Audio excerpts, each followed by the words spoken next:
Letnan Jenderal Jamin Ginting adalah seorang tokoh pejuang kemerdekaan dari Tanah Karo. Ia lahir pada 12 Januari 1921 di Desa Suka, Tiga Panah, Kabupaten Karo, dan meninggal dunia di Ottawa, Kanada, pada 23 Oktober 1974. Jamin Ginting merupakan anak kedua dari pasangan Lantak Ginting dan Tidang Bertarigan. Jamin Ginting memasuki sekolah folk school, sekolah rakyat, di desa kelahirannya pada tahun 1927-1930 dan melanjutkan pendidikan ke Fairfolk School, sekolah sambung, tahun 1930-1933. Selanjutnya dari tahun 1933-1936, ia mendalami bahasa Belanda di Skakel School yang berada di Kabanjahe, dan sekelas dengan Nelang Sembiring.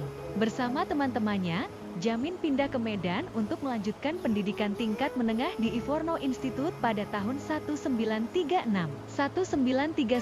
dan kemudian melanjutkan pendidikan di Handel School untuk belajar tentang kewirausahaan, tetapi hanya berlangsung dari 1939-1940. Pada pendidikan yang terakhir ini, ia tidak dapat menyelesaikannya karena tentara pendudukan Jepang menutup sekolah-sekolah yang didirikan oleh pemerintah kolonial Belanda.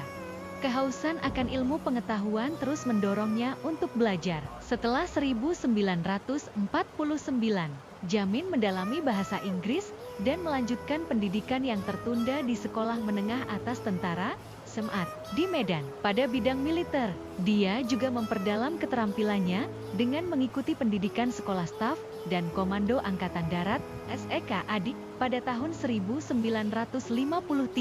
Kebiasaan mencari ilmu ini terus berlanjut sampai dia menjadi salah satu pemimpin besar di Indonesia.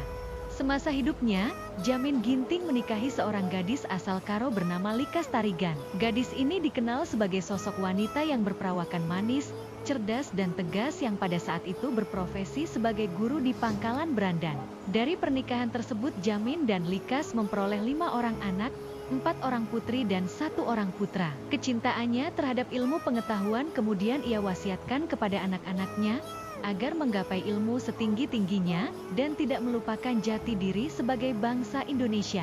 Pendidikan militer yang ia dapatkan pada masa pendudukan Jepang menjadi modal dirinya menjadi prajurit profesional.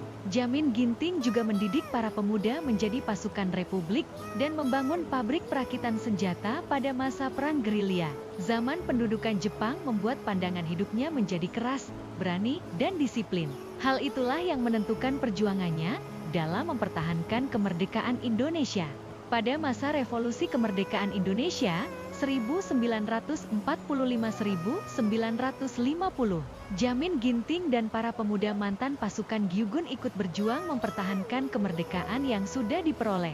Sejak agresi militer Belanda I dan DI, mereka terlibat dalam banyak pertempuran dengan Belanda, mulai dari Medan Area, Tanah Karo, Alas, hingga Langkat. Pasukan yang dipimpinnya berjuang dengan gigih dan pantang menyerah, yang membuat pasukan sekutu mendapat kesulitan. Hal ini membuktikan ketangguhan Jamin Ginting dan pasukannya dalam menjaga kemerdekaan Indonesia. Jamin Ginting yang tergabung dalam Resimen IV juga berhasil memberikan perlindungan keamanan kepada Rakuta Sembiring, Bupati Karo, sehingga roda pemerintahan di daerah tersebut terus berjalan dengan baik. 3 hari setelah pemakamannya, yaitu pada 28 Oktober 1974, Presiden Soeharto menganugerahkan penghargaan Bintang Mahaputra Utama atas semua jasa-jasanya kepada negara. Museum Letnan Jenderal Jamin Ginting pun dibangun di Desa Suka, Kecamatan Tiga Panah, Kabupaten Karo, Sumatera Utara pada tahun 2011 dan diresmikan secara langsung oleh Menteri Pertahanan RI, Purnomo Yusgiantoro pada 17 September 2013.